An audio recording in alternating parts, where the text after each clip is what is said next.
Scowl voices in the garden. I should investigate. If they were to find somebody...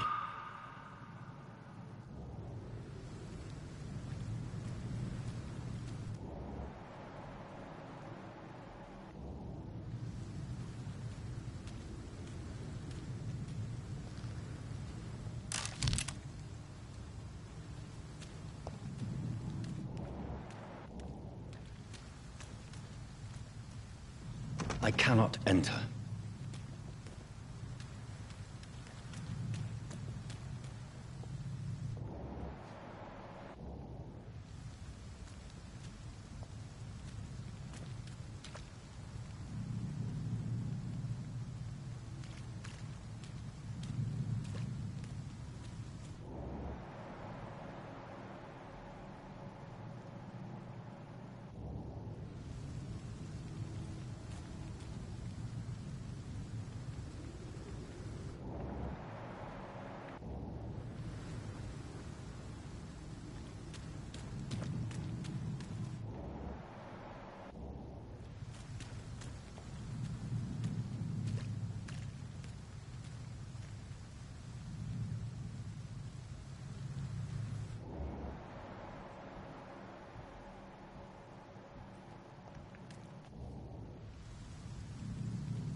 Good evening, Dr. Timmons. Dr. Reed, any good news to share?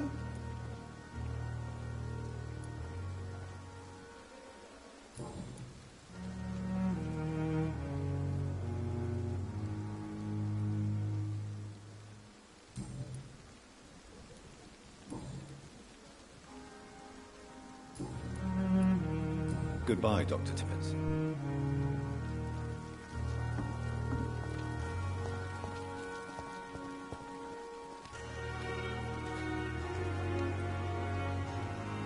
Good evening, sir. I'm Dr. Jonathan Reed. I'm new here. I've already heard about you, Dr. Reed. I'm Milton Hooks, the ambulance driver for this shithole of a hospital. That's quite a blunt introduction, Mr. Hooks. You can call me Milton. I like to speak my mind, Dr. Reed. Perk of the job. Don't judge me, and I won't judge you. I'm not sure I understand what you're talking about. Well, I'm no doctor, but I'm pretty sure a gun can't be used as a surgical instrument. You have a keen eye. I learned to shoot during the war, and have carried one ever since. Old habits die hard. No need to explain, Dr. Reed. And if you ever need a better gun, remember, I may have something for you.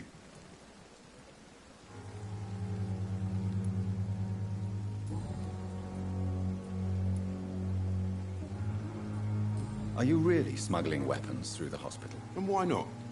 I've already been attacked by patients, you know. And by gang members willing to steal my money. But you're not defending yourself. You're selling guns to civilians. You keep people alive your own way, Doctor. I offer them another way to protect their health. How is the situation around here? You want to hear the situation is all right? It's fucking awful. We lack everything. And it's getting worse every day. So what do you do exactly in this hospital? Apart from smuggling guns, I mean. I've been an ambulance driver since... too long, I guess. I'll bring sick people here night and day. It's a dirty job, but I get it done. Most of the time.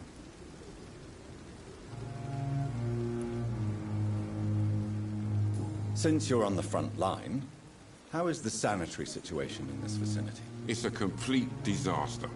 It's even getting dangerous to enter some streets or buildings. Even the locals attack you. It sounds like things have been a bit rough recently.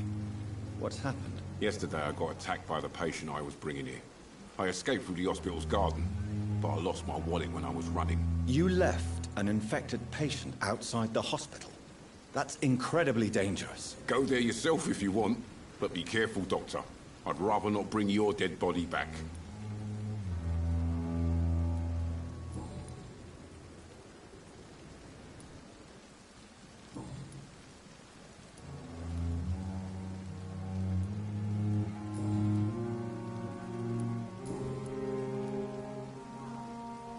I have some good news, Milton. What?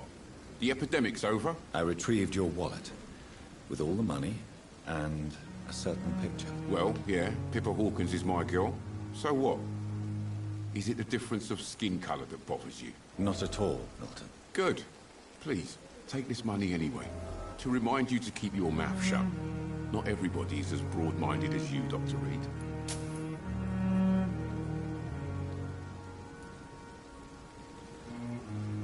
I'd like to see your goods. Wise choice, Dr. Reed. A reliable gun is what everybody needs these days.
career than anywhere else in the East End.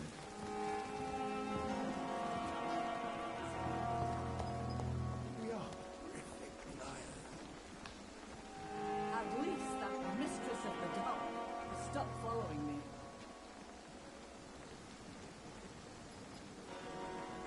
And I thought last time he'd done.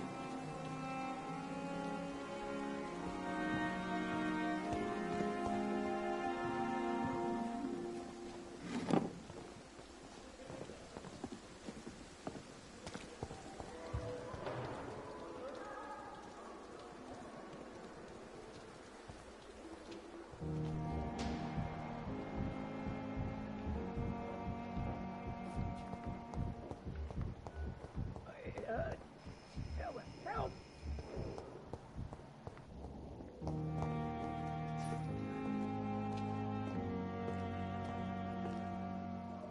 Good evening, Doctor. I believe we're going to be working together. Dr. Reed. Dr. Swansea informed us of your arrival, but I could not dare to believe we'd have such good fortune. Such an honor, sir. Thank you. And you are? I am Thoreau Strickland, Dr. Thoreau Strickland. I'm a great admirer of your work, Dr. Reed.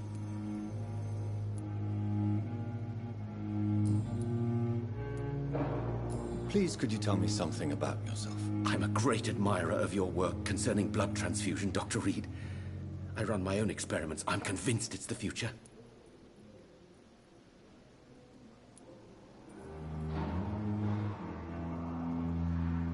What made you choose to be a doctor? I'm not ashamed to admit you and your work have inspired me. I am honored to have the opportunity to work by your side.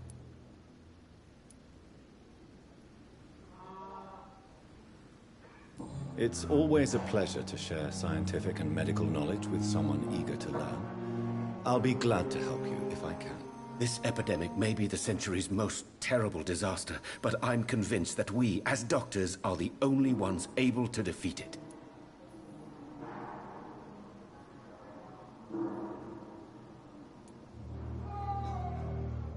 I based my technique on my mentor's research. He helped me perfect my method. What is yours? I'd rather not talk about it. For now, it's just theories and first approach. My process is purely experimental and unsuccessful. As long as you're cautious and methodical, you may remain empty-handed, but you won't fail. You're not the first one to warn me, but I am convinced knowledge is the main weapon against the ravages of this epidemic.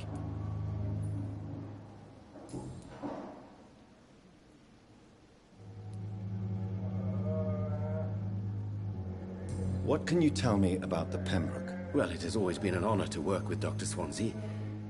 But with your arrival, I can't think of a better opportunity to learn about blood transfusion.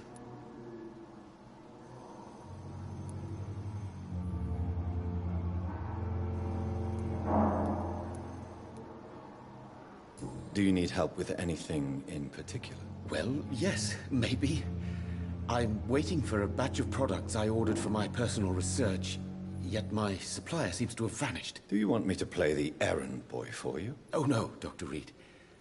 But if you went personally to his shop, what with your reputation and all, he wouldn't dare to refuse the products I need. I see. Well, give me the address, for I may pass by if I have time.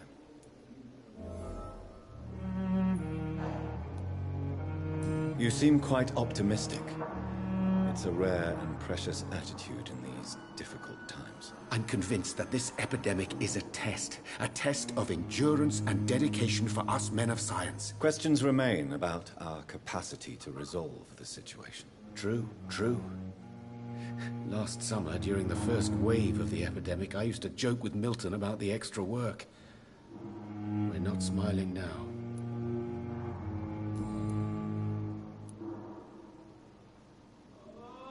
What do you think of Dr. Ackroyd's aversion to modern medical methods? It's a shame he's so narrow-minded. Dr. Swansea taught me that science is about exploring uncharted territory. I'm convinced that's true. With the influenza and all that's going on, you should put your differences aside, don't you think? Why is it so difficult to work together? I believe that if Dr. Ackroyd had been the one to discover the transfusion process, he would be the first to recommend its use. So you believe it's just a question of jealousy and pride? Dr. Ackroyd is as proud as he is blinded by his obsolete concept of medical science.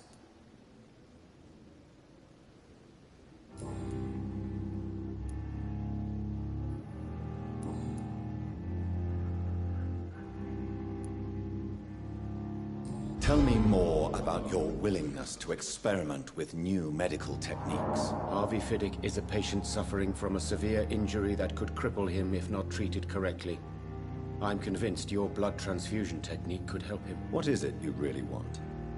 To save him, or to prove your point? Fair question. I want nothing but to save my patient, Dr. Reed. Especially since I know Mr. Fiddick's story.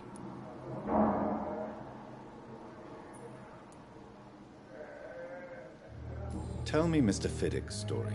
Our first diagnosis was compromised because Mr. Fiddick lied to us about the real origin of his injury.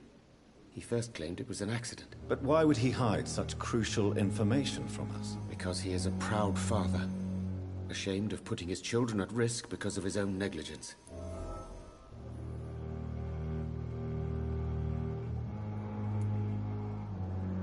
This personal involvement could also appear to be a lack of impartiality. You must know that a good surgeon must remain neutral. I agree. But that does not excuse Dr. Ackroyd's behavior, a man who did not even take time to converse with his patient. Do you think keeping his distance was a mistake? All I know is that I'm taking care of human beings, with desires, hopes, and fears. Not some biological machine comprised of blood, bones, and flesh.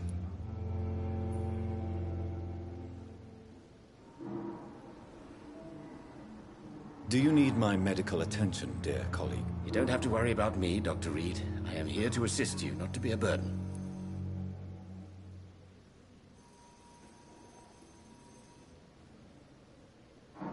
Do you need my medical attention, dear colleague? You don't have to worry about me, Dr. Reed. I am here to assist you, not to be a burden.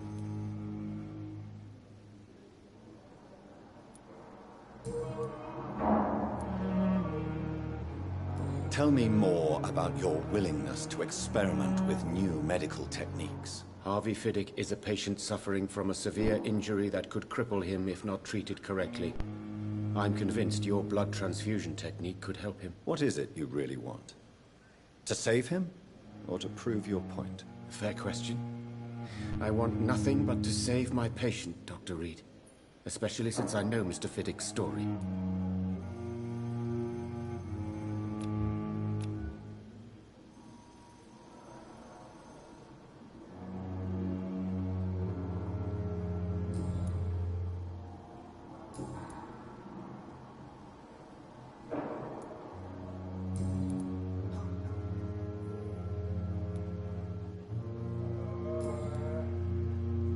Goodbye, Dr. Strickland.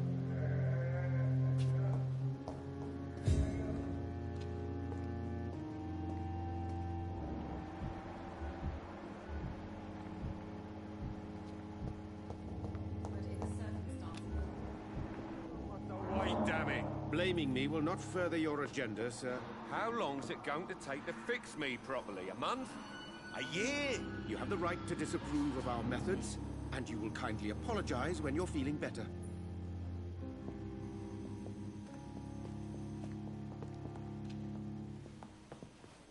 Good evening, sir. My sweet girl. Reads me like a book. So many deaths. I never could keep anything from her. How can we be sure we're making a difference? Good evening, sir. I'm Dr. Reed. May I help you? I don't know if a third opinion is needed. Your colleagues are already arguing about my condition. I see. Would you mind telling me more about your situation? I'm Harvey Fiddick. All I want is to get me bloody arm fixed properly.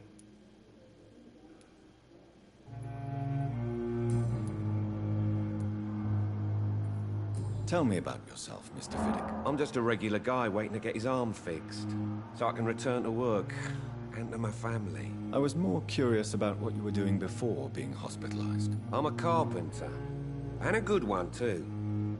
But that means I need both arms to feed my family, Dr. Reed.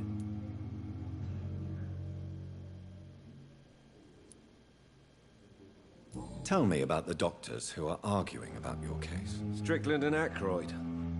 They both want the best for me, but there's a lot of pride there. Doctors are no different from carpenters, it seems. What do you mean? I often had professional arguments with rivals on a building site. Difference is, I disagreed about wooden nails, not flesh and bones. Are you satisfied with your treatment here? Well, it's clear that I've chosen a bad time to be injured. Forgive my bluntness, but you seem overwhelmed by cases of the flu. I won't lie to you about it. I'm afraid we are. Are you sure you don't want to operate yourself, Dr. Reed? I have the feeling you're very capable. And your colleagues seem to think so too. In other circumstances, you would be right. But for now, I don't think I can take on the responsibility. My apologies.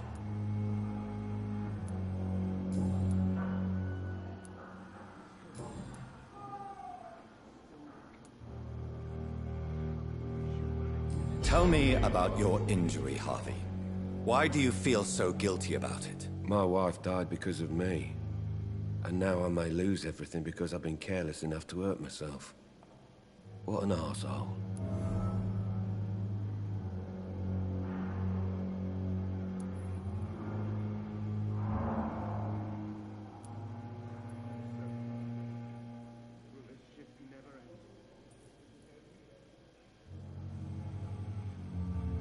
You can't hold yourself responsible for your injury, Mr. Fiddick. Unless you tried to hurt yourself. Of course I didn't hurt myself. But I can't work until my arm is fixed. My children need to eat, Doctor. How could your job be responsible for your wife's death? I was working a double. She went out to bring me a hot meal and got caught in a German bomb raid.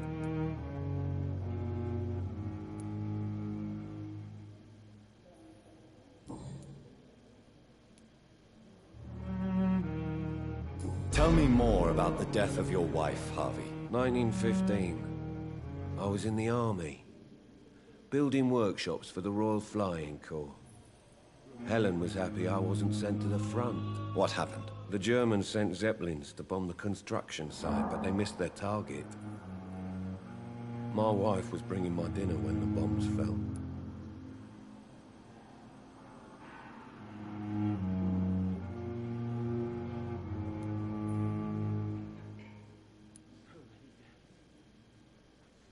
How are your children after losing their mother? They were smaller then.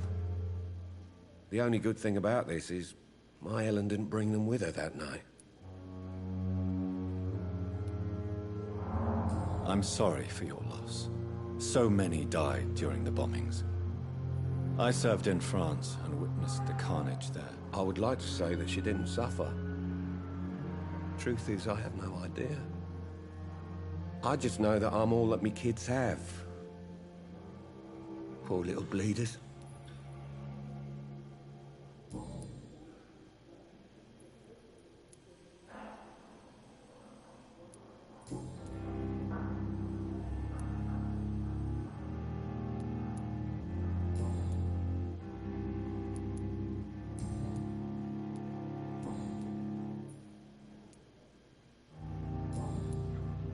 Goodbye for now, Mr. Fiddick. I'll see you later. Sweet girl. How can we be sure we're making a Reads difference? me like a book.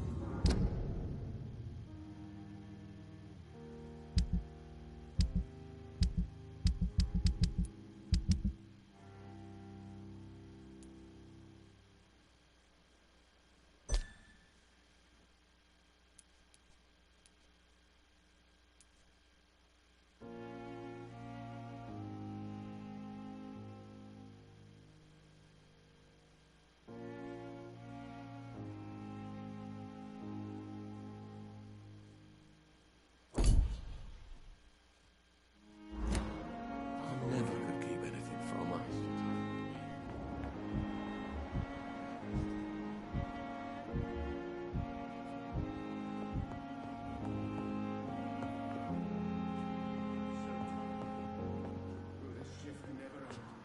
Good evening, madam. Can I help you? It's my son who needs you, sir. I'm Dr. Jonathan Reed. How can I help your son? I'm Beatrice Goswick, mother of Mortimer Goswick. Could you check on him, please, Dr. Reed? I've heard much of your talents as a physician.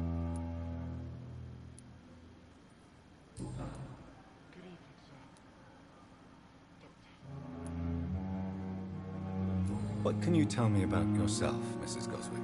Not much to say. Just take care of my Mortimer and I'll cover all the expenses. That's all that matters.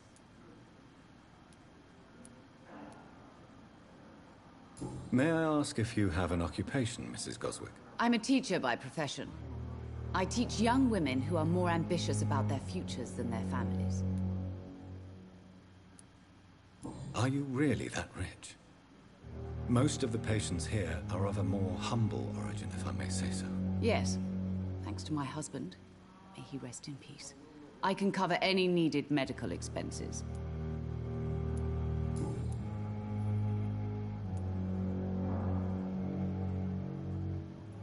What do you think of your reception here? Any complaints? I have had the uttermost reservations about this hospital since we arrived. But we had no other choice, considering the state of emergency. Is there something in particular that's bothering you? Some of the staff were not especially welcoming. I suspect they're not accustomed to dealing with patients of such social standing. Tell me more about your arrival at the Pembroke Hospital. What gave you such a bad first impression? The ambulance driver was quite rude, for a start. And that nurse, Miss Hawkins, seems to have quite a dubious attitude. What do you mean? She managed to secure a bed for my son despite the epidemic. It was a relief, but it wasn't cheap.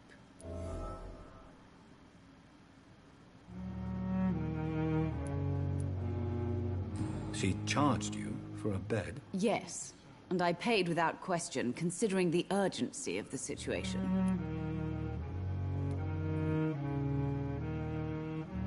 I share your concern, Mrs. Goswick. Be sure that I'll talk to the people involved. I don't expect compensation, Dr. Reed. But I'm aware such behavior would not be tolerated in other hospitals.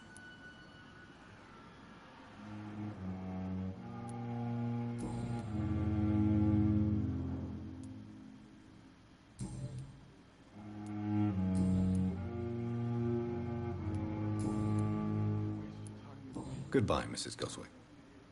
You always knew the words to calm the children, Ellen. As for me, blundering idiot. Good evening. I'm Dr. Reed. Can I help at all? No, Really? Why are you here, then? I don't want to talk. My throat hurts too much. I suppose that this pain is the reason you're here. Is someone taking care of you? Yes. And no. Could you at least tell me your name, sir? Mortimer. Mortimer Goswick.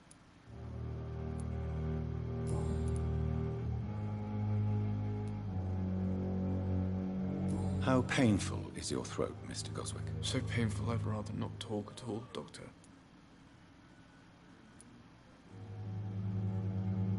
I'm sure you realize a doctor and his patient have to communicate, sir. Would it help if I gave you some paper and a pen? Not really. I see. Then maybe it's not just your throat that hurts, Mr. Goswick. Perhaps your sore throat is just the consequence of something more hurtful. Yes, maybe. But I don't want to talk or even write about it now. Why did your mother have you hospitalized here? She seems convinced this is a bad hospital. My mother just wants the best for me. She won't rest while I'm here. She'd go all the way to hell and back to help me.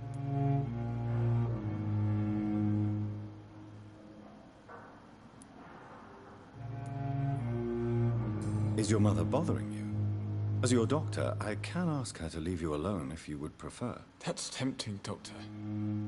But you have no idea what my mother is capable of. She would tie herself to my bed if you asked her to leave. Pembroke Hospital may look unorthodox, but rest assured you're in good hands here. It's not me you have to convince, Dr. Reed. It's my mother.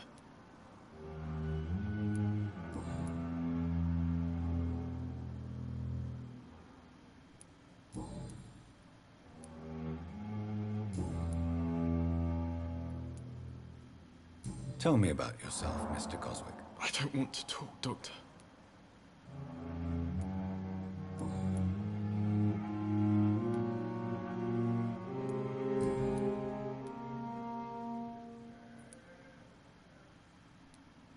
How painful is your throat, Mr. Goswick? So painful I'd rather not talk at all, Doctor.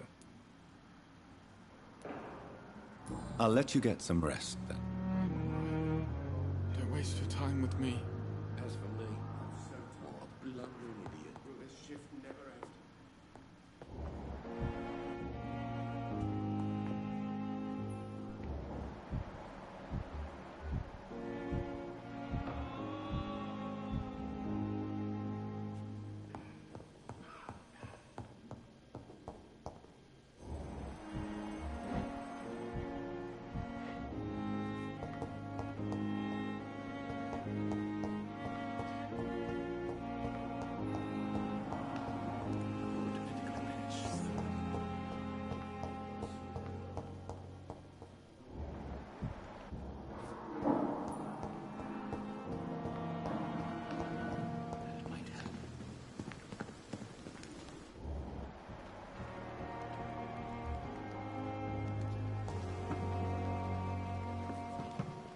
It's locked.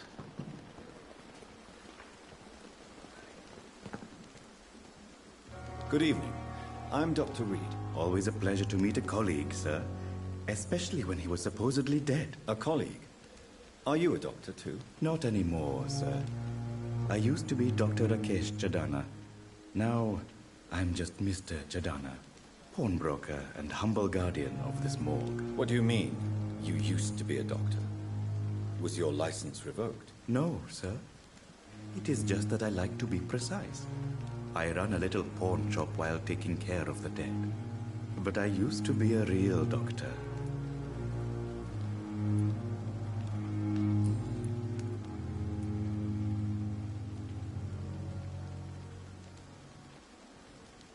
Are you afraid or uneasy being surrounded by so many corpses? Why should I? These bodies are empty vessels. Flesh left to decay. Poof. No soul anymore. All gone.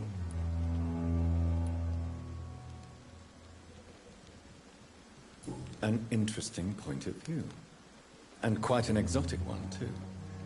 Most people fear, or at least have respect, for dead flesh. Sir, as a medic during the war, I learned to face my death and the death of others. It's the pain we have to tame, not death itself. How did you get this job? After I left the army, I worked as an undertaker down by the docks. A dangerous place with many an unpleasant business there. Milton Hooks helped me get a job here.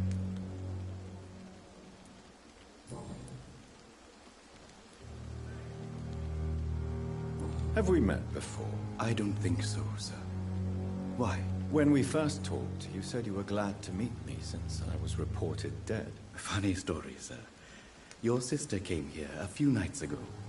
You were missing, and she was looking for your body. She must be very relieved now.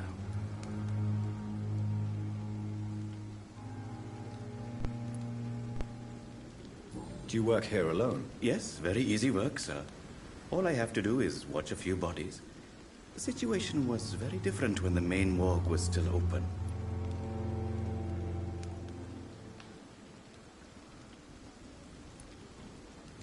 Why do you have to watch these bodies? Because these poor fellows have no names.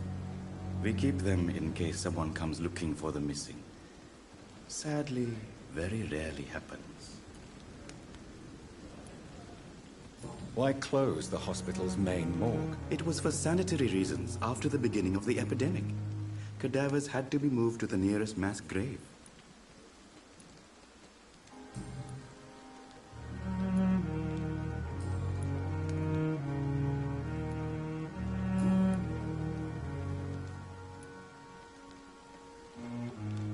A pawnbroker? I expect you get all types of people here. Yes, sir. All kind of people. For I sell all kind of goods. Who comes here to trade with you? It's very unhygienic, even unsafe. Diseases can spread. For the customers, for the hospital. I'm very cautious, sir. I've been a doctor, remember? And all my clients are good people. In fact, I think I only know good people. What kind of goods? With the quarantine, it's not always easy to buy things. So I trade, I exchange. Some people sell, some others buy. I like to help. Since you're not afraid of dying, do you believe in life after death, Rakesh? No. I believe we must do all the good we can while alive. For our time is short, and the obstacles are endless. Do you think you would enjoy immortality as a concept? I don't think so. Don't mistake me. I love life, and I'd like to live a long life. But everything has to decay, sir. Even goodwill.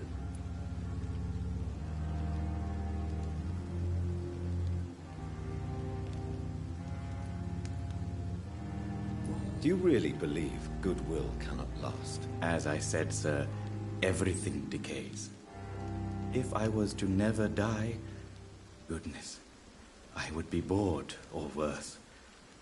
And I like to be helpful, sir. Quite depressing, wouldn't you say? Yes, but the good news is, we'll all die before losing our humanity, sir. So you're ready to die? No, I am not. I don't fear death, for I won't see it. What troubles me is the pain my death will inflict to those I know. You're a wise man, Mr. Chidana. No, Dr. Reed. I am a foolish man. But I like to think otherwise.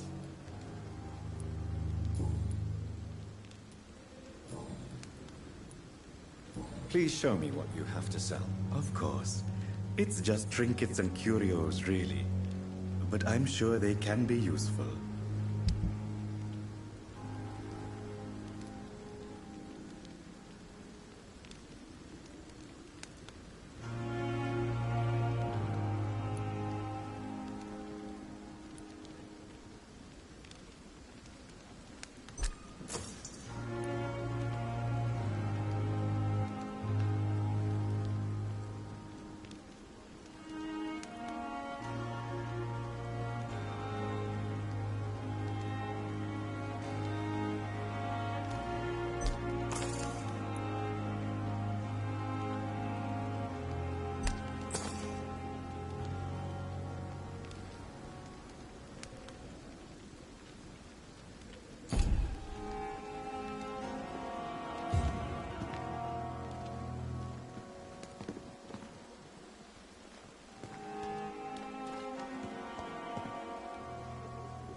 Good evening, nurse. Good evening, Doctor. I don't think we've been introduced yet. My name is Pippa Hawkins. And I'm Dr. Jonathan Reed. Dr. Swansea has recently offered me a position in this hospital. Well, it's a euphemism that your help will be appreciated, Doctor.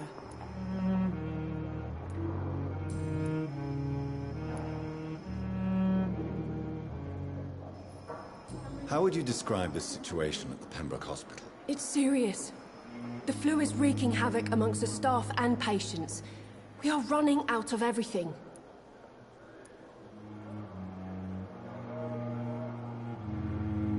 You must get a hold of yourself, nurse.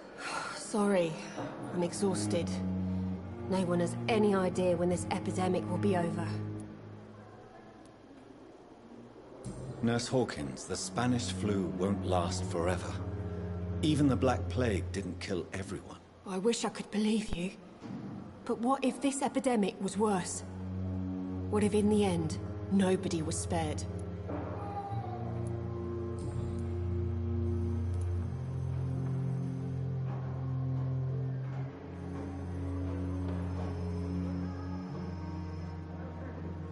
How long have you been a nurse? Well, long enough to see that the epidemic is winning. And no matter how qualified you are, don't tell me you'll change that.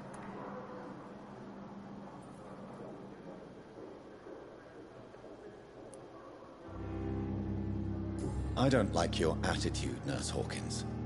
Pessimism can be as lethal as the epidemic in times like these. Sorry, Doctor. I don't want to sound bitter, but I'm just too tired to give a pep talk like Nurse Brannigan. How is the Pembroke staff coping with the epidemic? Well, not well. Milton, the ambulance driver, is even more grumpy than usual, especially concerning doctors.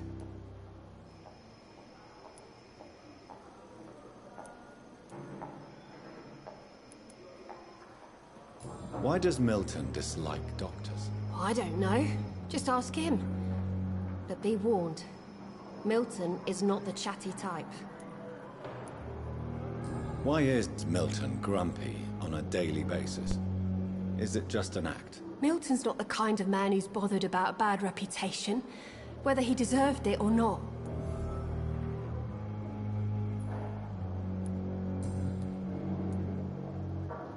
Pepper, I know you're very close to Milton Hooks. Yes, Milton Hooks is my man.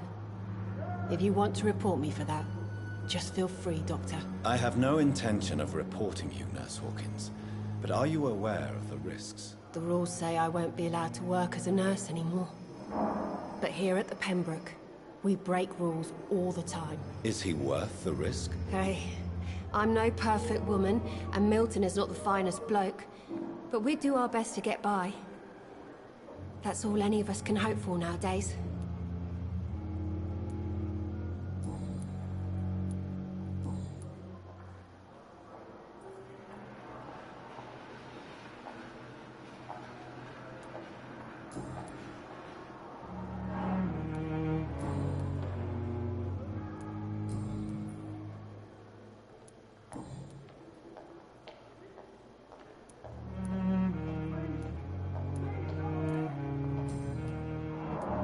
Goodbye, Nurse Hawkins.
If I'm to stay here until my research is complete, I'd better learn to hide my true nature from the mortals. But what about my thirst for blood?